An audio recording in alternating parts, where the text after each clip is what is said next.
बड़ाम लहरा में जल गंगा संवर्धन अभियान की बैठक।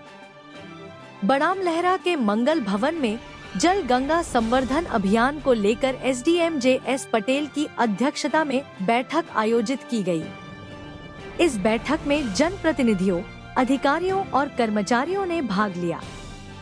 मध्य प्रदेश सरकार द्वारा जल संरक्षण को बढ़ावा देने के लिए 30 मार्च से 30 जून 2025 तक जल गंगा संवर्धन अभियान चलाया जा रहा है।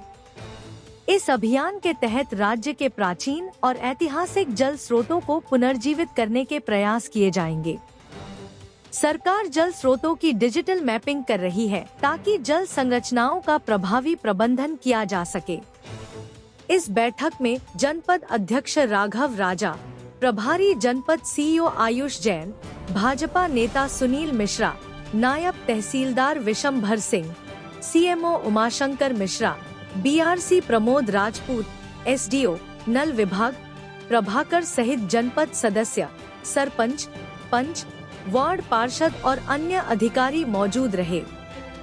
प्रदेश सरकार द्वारा जल गंगा संवर्धन योजना के अंतर्गत 30 मार्च से 30 जून के बीच में अपने जो प्राचीन कालीन चंदेल कालीन तालाब हैं, बावड़ियाँ हैं, कुएँ हैं, इनको अपन सुरक्षित रखने की दृष्टि से अगर उसमें किसी प्रकार की साफ़ सफाई की आवश्यकता है या अपने जैसे तालाब हैं वहाँ पिचिंग कार्य की आवश्यकता है, ताकि अपने आगे के लिए, आगे की भविष्य की पीढ़ी के लिए जल को अपन बचा सकें और आगे किसी प्रकार की ऐसी विषम परिस्थिति ना आए कि हमें पानी के लिए मोहताज होना पड़े।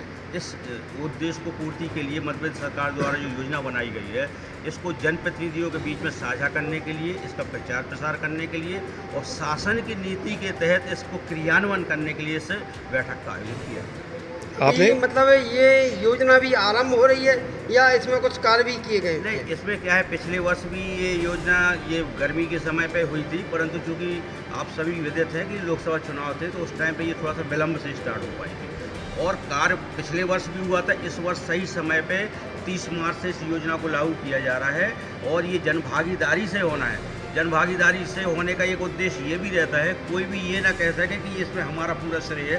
जनभागीदारी में हर व्यक्ति उतना ही उत्तरदायित्व से और अपने अधिकार से उसको संरक्षण करने का कार्य करेगा, उपयोग करने का भी कार्य करेगा। क्योंकि ये तालाब तहसील बड़ाम लहरा के अंतर्गत भी आता है, बहुत पुराना है, उसको सुरक्षित और संरक्षित करने के लिए प्रशासन द्वारा क्या कार्य किए जा रहे हैं? देखिए, जो जल गंगा संरक्षण क्रियान्वयन होना है, इसमें 15 विभागों का सहयोग है। 15 विभागों को दायित्व सौंपा गया है और जिस विभाग को जो भी दायित्व सौंपा गया है वो से अपने दायित्व के अनुरूप इसमें कार्य करेगा और जल संरक्षण के प्रति अपनी निष्ठा को परिलक्षित करेगा। मैं ये राजस्व विभाग का जो कार्य है मैं आपको बता देना चाहता हूँ कि जितने भी अपने कपिलधारा कूप हों, तालाब हों, बावड़ियाँ हों, जो भी हैं, इनको राजस्व विभाग में दर्ज करने का कार्य और नक्शे, जैसे नहरें हैं तो उसको हमारे राजस्व का जो नक्शा है उस पर हम उसको चिन्हांकित करेंगे ताकि भविष्य में किसी प्रकार का कोई अतिक्रमण ना हो पाए। ये हमारे राजस्व विभाग का दायित्व है और चूँकि एसडीएम के नाते समस्त योजनाओं का क्रियान्वयन और देखरेख करना हमारा दायित्व है। ठीक।